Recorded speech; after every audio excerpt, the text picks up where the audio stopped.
profetas mayores, tocando el tema del libro del profeta Daniel.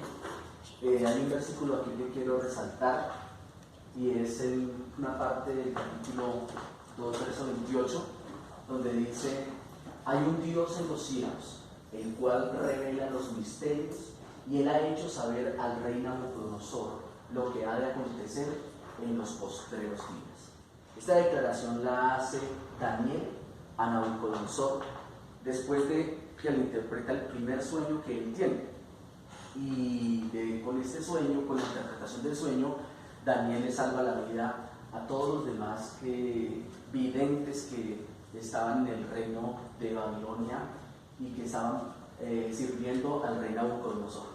Esta es una declaración muy importante que tiene que ver también con lo que veíamos al último del video que acabamos de observar respecto a los acontecimientos de los postreros días. Por eso los quise sacar, porque este es un libro que tiene dos partes.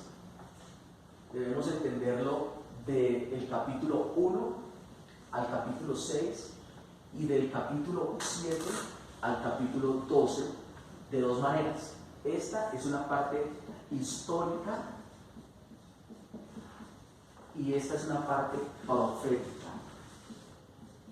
Aunque todo el libro, por supuesto, se considera un libro profético, es el último de los libros de los profetas mayores, pero especialmente lo profético en cuanto a los tiempos postreros se estudia la escatología. Esta palabra escatología, esta palabra habla de los últimos tiempos. Escatos, últimos, logía, tema. Entonces la escatología estudia los últimos tiempos y por eso se separa estas dos partes para estudiar. Nosotros vamos a concentrarnos en esta noche en lo que es la parte histórica, que también es profética en ese momento, pero no vamos a estudiar a profundidad, no vamos a estudiar la parte profética escatológica, porque eso forma parte de la última unidad que ustedes verán en este semestre. Hay una parte que se estudia y es Daniel, el libro de Daniel, a la luz del libro del Apocalipsis. Hay un cruce y por eso no vamos a profundizar en esta parte. Entonces estamos viendo lo que es el libro de Daniel en su parte inicial. El autor, naturalmente, es Daniel. Es más bien que siempre que decimos autor queremos decir más bien escritor. El autor de la Biblia es Dios, pero el nombre de Daniel es un significado, es Dios es mi juez, ¿sí? Tiene que ver, siempre que pronunciamos o definimos los nombres de los profetas es por alguna razón. ¿En qué sentido creen ustedes que tiene que ver el nombre de Daniel con la profecía? Que Dios es quien nos está juzgando a todos los que estén contra Daniel. Sí, y en relación con el libro, pues las vivencias de él, que él no se iba a nada porque él puso como el juicio de Dios ante cualquier cosa que decretaron los reyes. Eso vivió eso. Pero también en esta última parte, el libro de Daniel habla de un juicio final para la humanidad, ¿sí? Recuerdan que cuando estudiamos Isaías, Jeremías y aún Ezequiel, hablábamos de que habían juicios a las naciones, pero era a las naciones de ese tiempo. Aquí hay un juicio a las naciones y a los reinos en general. Ahorita miraremos el tema y lo aclararemos, pero el juicio a las naciones de los tiempos finales es a las que existen hoy en día, ¿sí? Entonces, hablando un poquito de Daniel, él fue un estadista en las cortes de monarcas extranjeros. ¿Se acuerdan que otro de los profetas también fue un estadista? Un hombre político. Isaías. Isaías era un hombre que tuvo mucha relación con los reyes, como un consejero. Hablamos ese día que era como un consejero de los reyes. Pero el caso de Daniel es que no fue a los reyes de Israel. Aunque él conoció el último de los reyes, el que fue al cautiverio con él, no fue un consejero porque todavía era un muchacho. Pero cuando Daniel es llevado a Babilonia y es preparado, él tiene un ministerio muy extenso, el más extenso de todos los ministerios de los profetas es el de Daniel, pero él tiene que ver con monarcas extranjeros. ¿Cuál fue el primero que ustedes se acuerdan que él estuvo como allí acompañando, asesorando, interpretando? El primero que llegó y cogió la nación, ¿cierto? Nabucodonosor, pero luego a Belsasar, luego a Jerjes, luego a Ciro, luego a Darío, luego a Ciro. Son una cantidad de reyes que aparecen en la Biblia y todos los conoció, y él pues fue un estadista, un consejero de esos reyes. El nombre dado por los caldeos tiene que ver, y aquí está la interpretación del nombre, tiene que ver con sus deidades. Cuando los judíos fueron llevados y algunos de ellos fueron escogidos, a ellos les cambiaban los nombres. Y el de Daniel le pusieron el nombre de Belsasar, con T, a diferencia de uno de los descendientes de Nabucodonosor que era Belsasar. Pero curiosamente, al investigar, los dos nombres significan lo mismo, que era Bel, proteja su vida. Bel, una deidad pagana, una deidad de los babilonios. Entonces, Bel, proteja su vida. Él pertenecía a la tribu de Judá. ¿Qué más? Era del linaje real, se asume que era del linaje real, aunque no lo dice la Biblia, pero ¿se acuerdan ustedes que vimos que en el cautiverio no se llevaron a toda la gente, sino a quiénes? A los nobles. Entonces es muy posible pertenecía a la familia real. Mostró ser sobresaliente en la fe, en la sabiduría, un hombre intachable. Eso es una de las características más notables de Daniel. Su rectitud, su honestidad, su fidelidad a Dios. Entonces, por eso las cualidades que él tenía, los babilonios lo educaron para el servicio en la corte del rey. Ahorita miraremos en lo que es en el capítulo número 1 especialmente eso. Mirando a Daniel desde el Nuevo Testamento, vemos al Señor Jesucristo. Leamos ese versículo en Mateo 24:15. Samuel, ¿nos ayudas? En Mateo 24:15 hay una observación del Señor Jesucristo, quien lo identifica a Daniel. Dice: por tanto, cuando veáis en el lugar santo la abominación desoladora de que habló el profeta Daniel, el que lee entienda. Entonces los que estén en Judea huyan a los montes. Bien. ¿Se dieron cuenta que en el video con el que iniciamos, al final dicen que los últimos capítulos han sido interpretados de diferentes formas? Como el reino de Antíoco Epifanes, que fue el que acabó con Jerusalén antes de Cristo. Luego habla del Imperio Romano, que tomó a todo Israel. Y dice que también de los tiempos postreros. Entonces, aunque el locutor del video dice que no se sabe de cuáles, pues definitivamente hay una seguridad que Daniel está hablando aquí de los tiempos finales por el versículo. Por favor, lo vuelves a leer, Samuel, y escuchen lo que dice el Señor Jesucristo mismo. Dice: por tanto, cuando veáis en el lugar santo la abominación desoladora de que habló el profeta Daniel, el que lee entienda. Entonces los que estén en Judea huyan a los montes. Aquí, si está hablando del Señor Jesucristo, se descarta lo que pasó antes del Señor Jesucristo, porque él está hablando sobre el futuro. Y se descarta lo de los romanos, porque era el presente del Señor Jesucristo. Entonces la única posibilidad que nos queda son los tiempos postreros de lo que es lo escatológico. ¿Listo? Fue un hombre fiel, siervo del Dios Altísimo, y por eso mismo Dios lo respalda y lo bendice, haciendo de él uno de los hombres más grandes de la época. Lo curioso no es que Dios lo haya exaltado como un hombre grande, sino que lo curioso fue donde lo exaltó, porque él era un extranjero de Babilonia, un judío, un esclavo, y Dios lo puso en lugares especiales, como lo hizo como José, que también en Egipto Faraón lo puso en el segundo lugar. ¿Listo? El libro de Daniel, en su mayor parte, es una historia profética, como les decía hace unos minutos, de los poderes gentiles mundiales, desde el reinado de Nabucodonosor hasta el reinado de Ciro, hasta la profecía. Vamos a aclarar un poquito esto. La parte histórica del libro de Daniel va desde Nabucodonosor, ¿sí?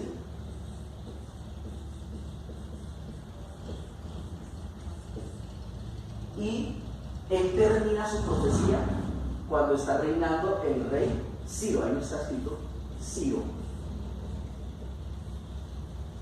En cuanto a la historia, pero la profecía de Daniel va desde Nabucodonosor hasta la venida del Señor Jesucristo. O sea, ya la profecía como tal va hasta Jesucristo. ¿Cuál venida?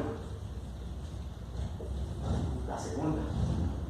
No cuando Él vino como un niño, un bebé que nació, sino cuando Él va a regresar. Por eso hay una parte muy importante dentro de este aspecto que Daniel profetiza sobre las 70 semanas. Sí, las 70 semanas. Las 70 semanas que yo creo que en ese punto se va a profundizar mucho cuando vean Daniel a la luz del Apocalipsis.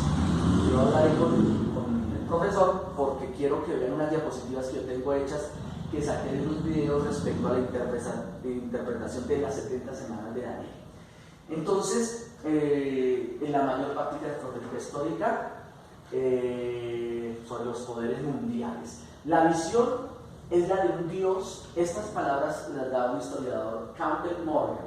Dice que la visión es la de un Dios que todo lo rige, omnisciente y omnipotente, de reyes que reinan y pasan, de dinastías e imperios que surgen y caen, mientras que Dios en su trono en los cielos rige sus movimientos. Aquí es importante resaltar algo. El libro de Daniel nos habla de muchos monarcas, no solamente que vivieron la época de Daniel, sino de monarcas aquí en la parte profética que la llaman, por ejemplo, cuernos, bestias, ¿sí? Y que no sabemos los nombres, pero que estamos viviendo en este momento gobiernos. El video también aclaraba la palabra bestia, es como la forma en que están gobernando los seres humanos hoy en día, sin compasión, con intereses personales, de una manera brutal, ¿sí? Entonces, por eso se habla de que Dios rige todo esto. Dios es omnisciente, todos lo saben. Dios es omnipotente, Él no ha perdido el control. Como escuchábamos la predicación del domingo, Dios tiene el control.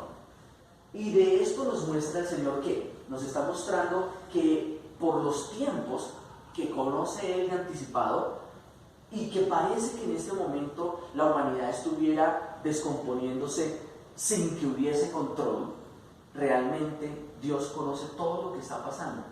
Y Él no está solamente observando, Él está actuando.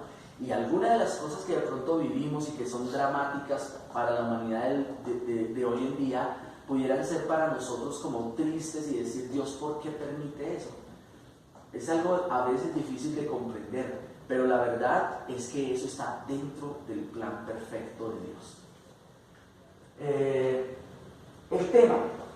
El tema del libro es Dios revelado como el que domina el levantamiento y las caídas de los reinos.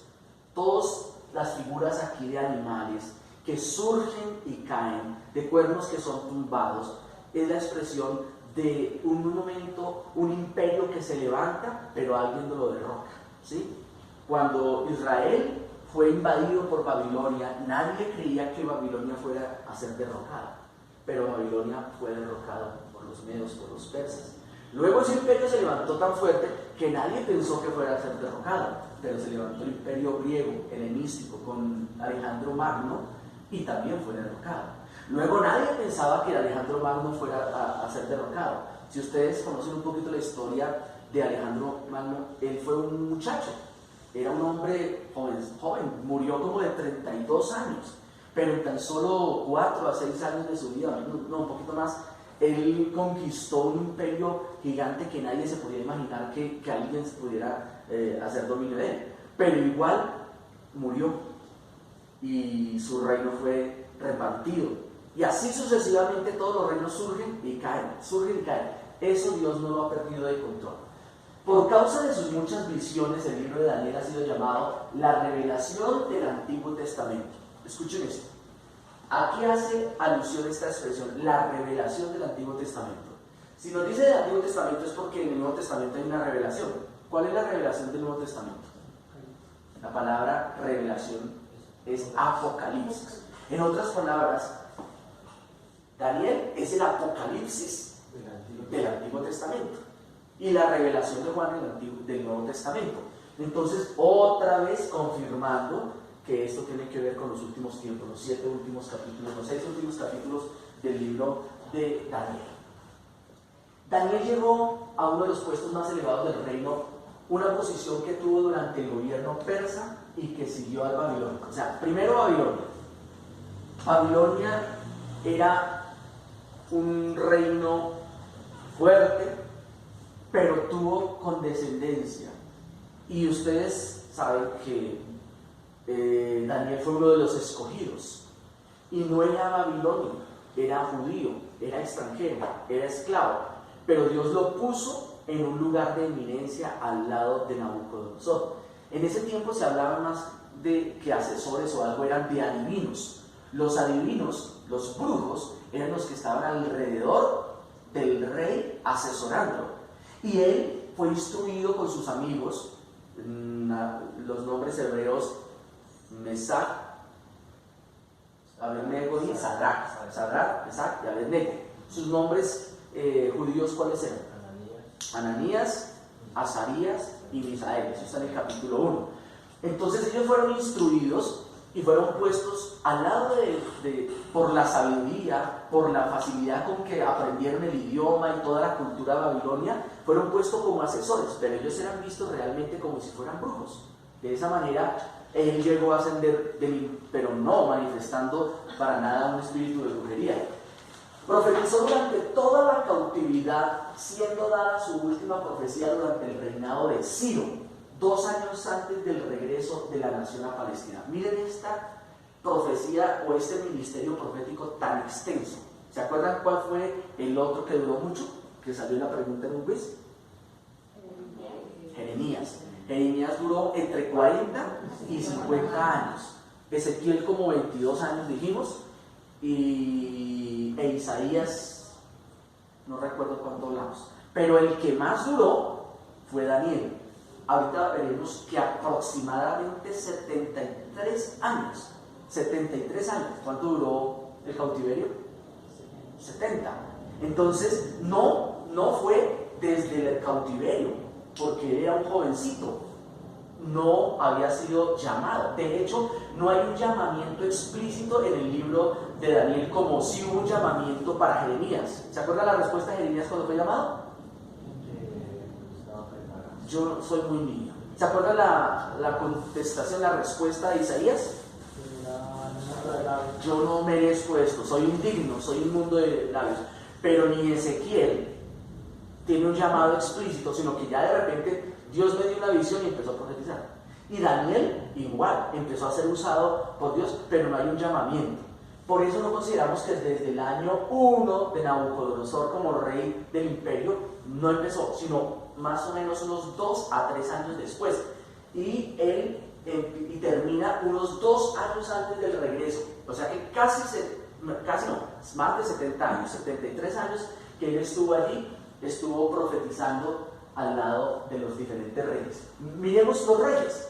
Aquí hay una tabla que dice con algunos reyes que aparecen, que no aparecen en la Biblia allí. Pero Joacim sí está. ¿Joacim quién era? Fue el rey de turno cuando fue invadido Jerusalén, cuando fue invadido Israel, Judá, ¿cierto? Entonces este rey era judío, ¿cierto? Luego entonces conoció a Joacim, era un niño en ese entonces Daniel, pero luego vino Nabucodonosor. En Nabucodonosor él ya era un hombre consciente, maduro, y él respalda mucho. Los primeros 6 capítulos hablan de Nabucodonosor con la vida de Daniel. ¿De dónde era él? Babilonia, el reino de Babilonia. Entonces, un judío, un babilonio. Nabónido no es mencionado en la Biblia. ¿Pero por qué quise traerlo aquí? Porque todo el mundo asume que Belsasar, que aparece en el capítulo 5, es hijo de Nabucodonosor, y no es hijo de Nabucodonosor. Lo que pasa es que en la Biblia sí dice hijo, pero como cuando se mencionaba a cualquiera de los reyes judíos, hijo de David. Jesucristo fue llamado hijo de David. Pero ¿a qué se refiere la expresión hijo de David? Descendiente. Si ustedes miran la expresión hijo de David, hijo de David, o en este caso hijo de Nabucodonosor, en el capítulo 5, usted la encuentra en la Reina Valera, Belsasar, hijo de Nabucodonosor. Entonces todo el mundo asume que es hijo, pero si usted lo busca en otras versiones, va a encontrar que dicen descendiente de Nabucodonosor. ¿Y por qué lo investigué? Porque resulta que Belsasar no era hijo, sino que Belsasar era hijo de un hombre llamado Nabónido, y Nabónido era hijo de Nabucodonosor. Ahora, hay dos posibilidades. Una posibilidad es que Nabónido haya sido uno de los reyes de Babilonia, pero que no se menciona en la Biblia, porque no hubo trascendencia en su reinado, y pudo ser que fuera muy corto. O la segunda posibilidad, que aunque sí era hijo de Nabucodonosor, no recibió el reinado, sino que lo hubiera recibido directamente su nieto. Hubiera delegado Nabucodonosor en la muerte al nieto el reinado. Eso era posible también. Belsasar entonces es el que experimenta la escritura en la pared, ¿se acuerdan? El quinto rey que tiene que ver es el rey que invadió el reino de Babilonia cuando la escritura en la pared. ¿Se acuerdan que la noche en que sucedió todo eso, Daniel revela la interpretación de la escritura en la pared, y ese mismo día ocurre, esa misma noche ocurre la invasión de Babilonia? ¿Quién fue quien invadió? El rey Darío, el Medo. Darío en el capítulo 6, en el capítulo inclusive 5 es nombrado porque es el que llega a invadir Babilonia, pero ahora en el capítulo 6 es el rey oficial. Ha terminado el reinado babilónico y ahora vienen los medos y persas. Medos y persas porque hubo una unión entre estos dos reinos. Entonces Darío es un buen amigo de Daniel. Él fue el que vivió la situación del foso de los leones, ¿se acuerdan? Muy buen amigo, y que dolió que tuviera él mismo que llevar al foso de los leones a Daniel. Luego viene el hijo de Darío, Jerjes, que también es llamado Asuero, pero este no es el mismo de la época de Esther, no es el mismo, sí es de la misma descendencia. Luego viene Artajerjes, que estos no son nombrados en el libro de Daniel, a propósito, son nombrados en los libros de Esdras y de Nehemías, y estaban en cautiverio, pero no mencionan la relación con Daniel, pero sí mencionan al último de los reyes medos persas, que es Ciro el Grande. Capítulo 10 se menciona al rey Ciro, y este rey Ciro fue el que le dio la libertad del cautiverio a los judíos. Entonces lo tenemos 8 gobiernos, si es que este gobernó, 8 gobiernos, 8 reyes con los que Daniel de alguna manera tuvo relación, fueron contemporáneos con él. Entonces fue un periodo bastante extenso, 73 años de ministerio profético. Podemos creer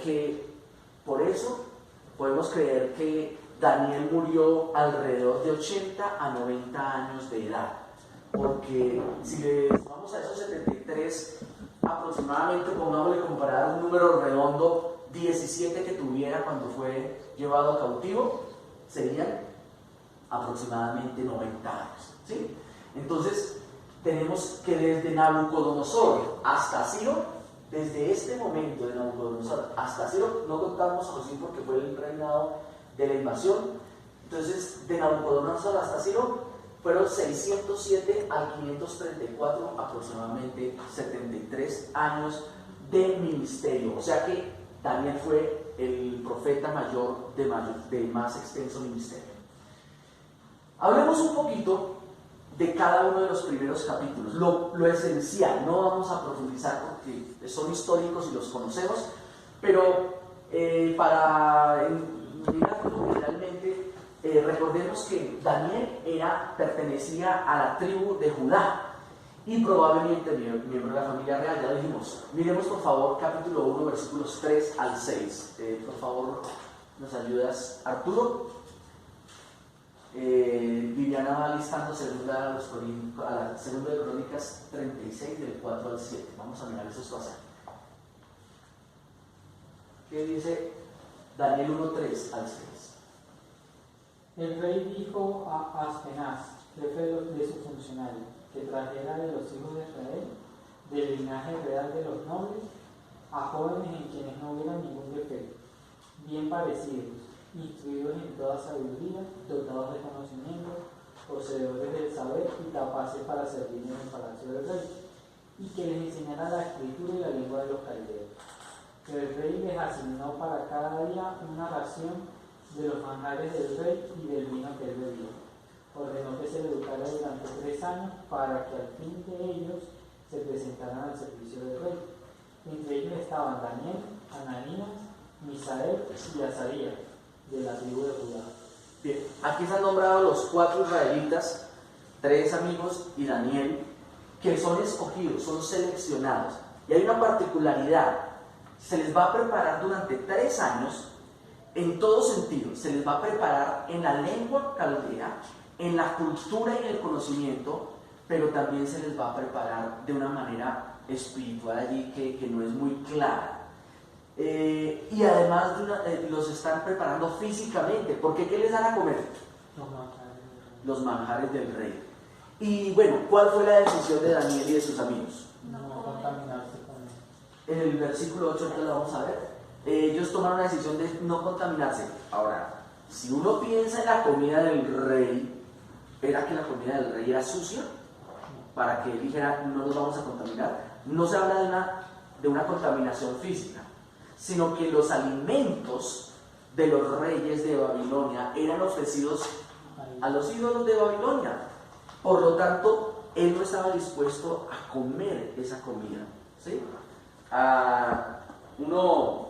Por ejemplo, trayendo eso a nuestros días, uno pensará, ¿será que hay gente que ofrece su comida a los ídolos? Sí los hay, por ejemplo los chinos, ¿sí? Yo no sabía eso hasta que una hermana aquí de la iglesia nos contó que empezó a trabajar en un restaurante chino y que ahí tenían un Buda, pero pues era un Buda feo, ¿verdad? Nosotros creemos que el Buda es el gordito que hacen alcancías, el calvo, pero ese no es el Buda, ese es el de mostrar. El Buda que los chinos creen es un monstruo ahí feo, una especie de dragón, y ese es el Buda. Y resulta que ellos, los chinos de ese restaurante, antes de abrir el restaurante, donde ellos estaban preparando los alimentos, hacían como una especie de oración